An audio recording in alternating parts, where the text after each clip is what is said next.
I do want to touch on what y'all said about Tom Thibodeau, though. Okay. I love a lot. So before I even say that, let me say this. As long as Leon is in that office, I'm not worried about anything going on with the Knicks.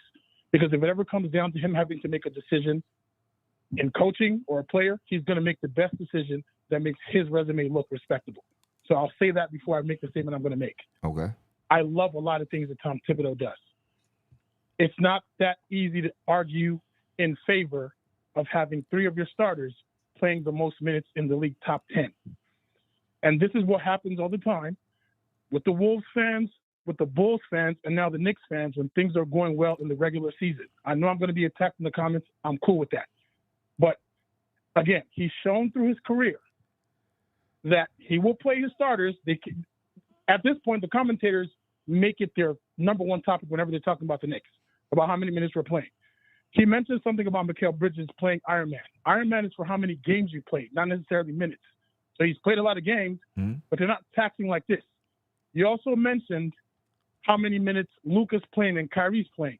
Neither one of them play defense. So that's 50% of the game that they're not even taxing their body. In comparison to a Jalen Brunson, who often leads the league in charges drawn. Like on both sides of the court, our players play tough basketball, tougher than anybody else in the league. And then he mentioned OKC. OKC plays their bench. OKC has the deepest roster in the entire league and possibly ever. And they have possibly the deepest future in the league. You also mentioned Giannis. You mentioned Tatum. You mentioned champions. They can afford to burn out. If they don't win a championship this year, cool. They got another year, but they already have a championship. We don't have that. So we have to be as calculated as possible. We can't argue in favor of playing these players these many minutes. But see, I disagree. Because there was a time when they didn't have a championship, and they were still playing that amount of minutes. Or more. But they played their bench, though. There's no one can argue the previous champions have played these many minutes without playing their bench. They play their bench. The problem I have, but their bench is not getting 30 minutes a game. We need the minutes that these guys are playing. Whether it's hard, how do you determine that? How do you determine that we need these minutes? So you're telling me. Because some of these games we're winning by the skin of our teeth. Right. So you're telling me that Precious playing 25 minutes a game, so that OG doesn't play 36. It's going to help us win. He played 20 minutes tonight, and hold on. Let me ask you this question. Tony just said something, right? He said we're winning these games by the skin of our teeth. I'm going to give you an example of a game that we won by the skin of our teeth. When we played the Hornets. LaMelo Ball was not playing. Bridges was not playing. So the first question is, why are we winning that kind of game by the skin of our teeth? Another example is when we played the Raptors. The Raptors are pretty much tanking. Why did we win that game by the skin of our teeth? That's another conversation that we can add to this, because does that mean maybe the coach is not strategizing correctly enough? Because we should not be winning those games by the skin of our teeth. We should be blowing those teams out. Not always. But you're not always going to blow those teams out. There's going to be nights when those are tough games. Though. And you're changing the narrative. My point is, I believe in Tibbs. I trust in Tibbs. If we win the game and it's by the skin of our teeth, I'm not going to then go back and criticize a judgment he made during the game. I'm going to credit it. And do you think? And do you really think that if we are beating the Hornets by the skin of our teeth, that inferior players coming off the playing more minutes is going to help us win it? Because I don't think it was because our guys. Huh? There's 2 arguments within that, though. There's literally 2 arguments within that, because I brought that up. There's an argument that we needed guys to be fresher towards the end of the game. We discussed that at the time. Say that again? You know what I mean? I said there's an argument that we needed some of our guys to be fresher to close out games, and we discussed that at the time. So okay, but, so then but that's, also that's, at that time, Mikal, we needed him to step up, which he has since done, which is now giving us the opportunity for Brunson to have bad games, for Cat to have a not so great game, and we still prevail. But if he's not playing through those bad stretches, high minutes, he doesn't reach this point now. I agree and disagree though, because this is, and I'm going to add. I'm not going to try to put words in your mouth, but I'm going to add similar things to what you're saying. These are some arguments I also hear other people say. We don't have the bench, right? We're the guy who called earlier said we're top heavy. How do we know this? Which of like I hear we don't have center help. How do we know? We have okay. playing 7 minutes a game. I'm gonna tell you how we know. Cam Payne has been a journeyman his entire career. If he was more than a journeyman, he wouldn't have. If he was more than that, that's definitely not true. That's definitely not true. He hasn't been a journeyman. That's definitely not true. There was a point in time where he might not. True, there was a point in time where he wasn't even in the league. He didn't even think he was going to make a team. That has nothing to do with this. So was Patrick Beverly. Like what he's doing is what he's doing. We played against him. Did we play against him last year? I get that, but he's a journeyman for a reason. What does that mean, though? He's a journeyman for a reason. Okay, that means he's not consistent. consistent. He may give you 13 points one night, and yeah, he'll get 20 minutes. He may give you 1 point another night because he's not consistent. But here's the thing, though. No, but he's not doing that every night, though. He's not giving you 13 every night. What's his name? Derek White was a journeyman. The dude who literally was one of the main reasons why the Celtics won last year. Cool, that's good. That's good. But listen, hold up. Sometimes they turn into something more, right? Cam Payne has had enough chances in the league to say, I'm going to be something more. The Phoenix Suns? Nah, man, that's not a good argument at all, though. It is to me. Bruh. When you have a player, player that has proven himself in the league to be what he is. That is not a good argument, though. So you're telling me if you give Cam Payne 25 minutes a game, he's going to consistently give you 15 points a game? It's not about giving Cam Payne 25 minutes a game. It's about not being so rigid that you only play top heavy. No. Hold up. You asked, how do we know that certain players are not going to give you more? And I'm telling you, the reason. Example, Cam Payne. There's more than Cam Payne on the bench. Hold up. But you didn't let me finish.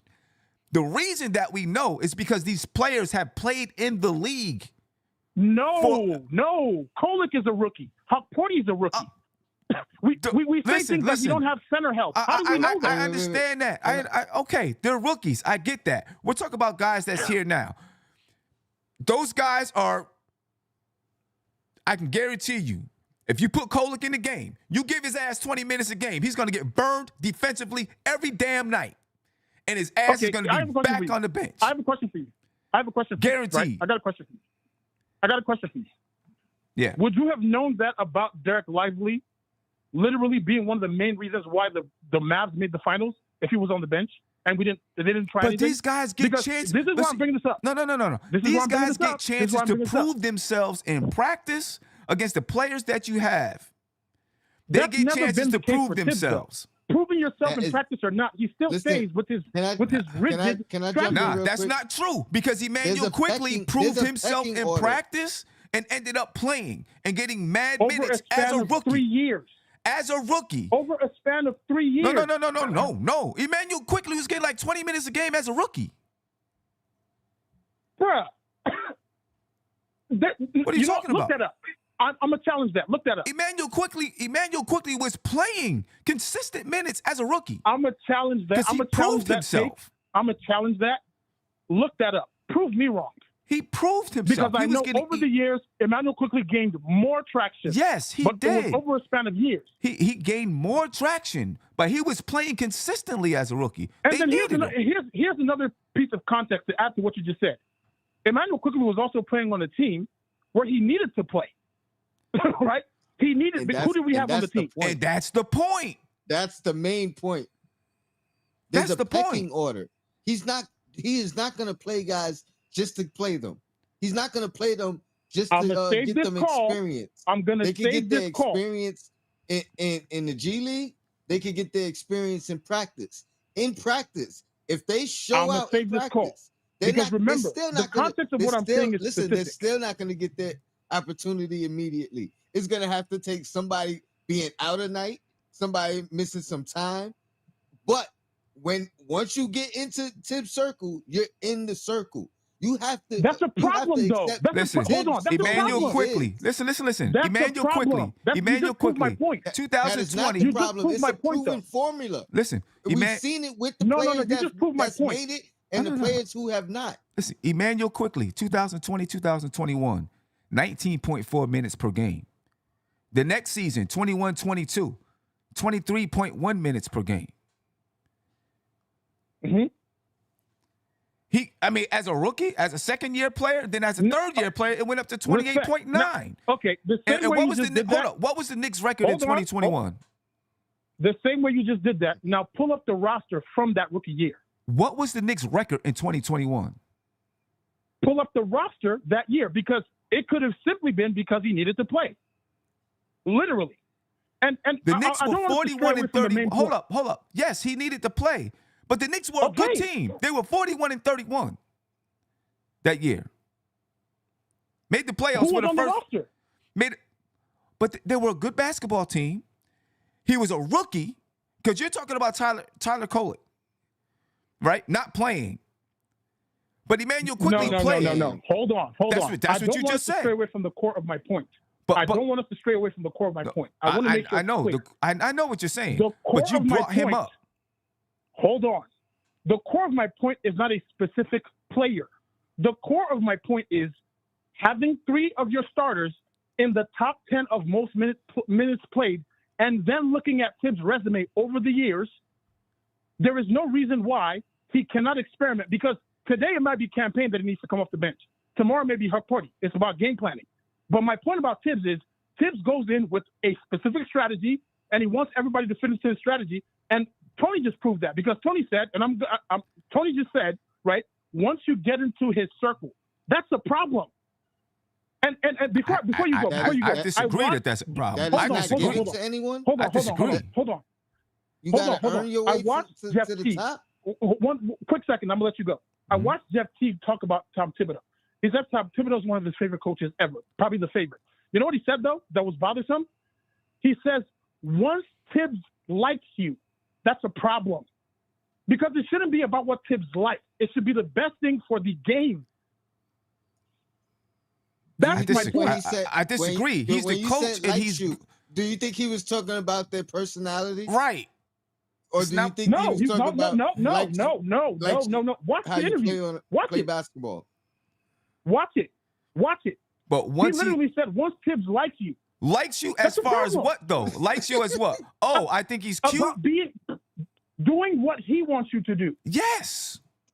That's the problem, bro. Because that's how he believes you win. That's what the coach is there he for, has though. Not won. That's my point. No, the coach is there. You have a coach in place so that you can say, this is what I think this team can do. This is how I put this team together. This is how we think this team with these players can win. So once I like you as part of my system, I'm going to play you. And that's exactly my point. Over his resume, it has been proven incorrect because he does not adjust because this player doesn't fit exactly what he wants. That's a problem. You know, I'm gonna say the same thing that I say to everyone. And I'm gonna say this call, Tim. I'm gonna say this call because when the playoffs come, Tom Thibodeau's system now. Yeah. It's a good thing they brought in guys I'm gonna save this call. Remember Tom this. Thibodeau's system. Yeah. Because that's what good organizations do when they keep their coach. Yeah. Please. All right. And please do, because I'm gonna say this. And I say it all the time because everyone always brings up that he hasn't won. No coach in the NBA won before they won. No coach in the NBA won a championship before they won a championship. That's a good and bad argument, though. Everybody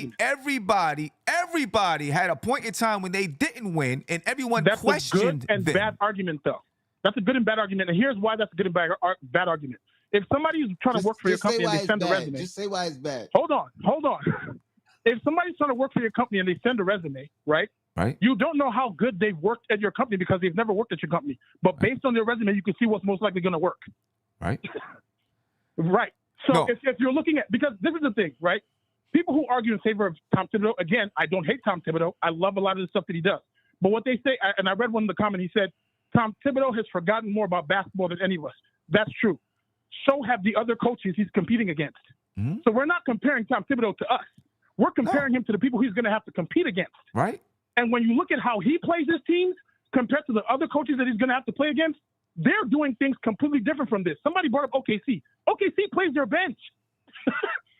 OKC is too stacked for us to even have a conversation in their league right now. Okay. They're way too stacked. And maybe their bench is that much better than ours. You know what I've noticed in order for them to find that out, they have to play though. I disagree. I don't agree with that. I think you find out in practice. You know who you got. You know who your players are. When they walk into training camp and they get on the floor, you know who they are. You know what they can do because they're playing. They are playing against your players, and you have them. You know what they can do. You know exactly what they can do. That's the reason why Emmanuel quickly had 19 minutes per game as a rookie.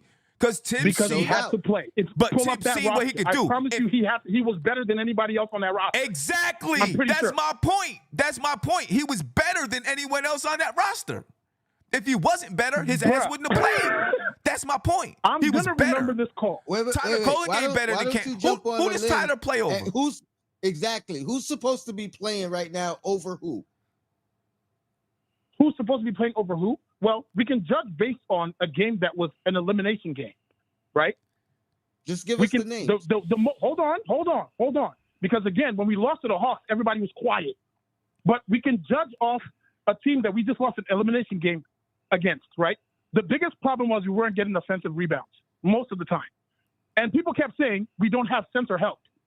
How do we know this if Hawkporty's sitting on the bench? And by the way, Hawkporty came into the league as the best offensive prospect in the draft. So if you're saying we don't have this help, how do we know? Bro. So Hawkporty should be playing more minutes over who? Because he's not more minutes. It's about using what you have. He's not eliminating Josh Hart's minutes, and he's not eliminating McCall's minutes.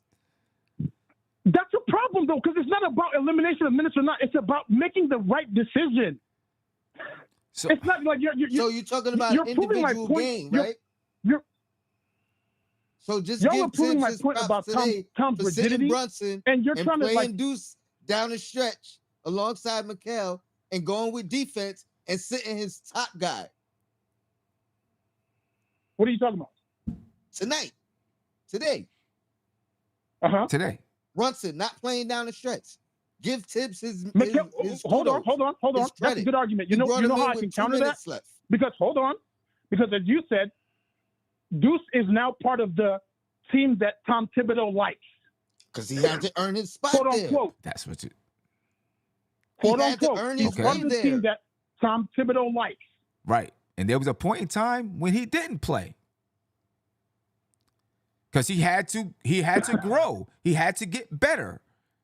I'm gonna let y'all go because I know y'all wanted to log off.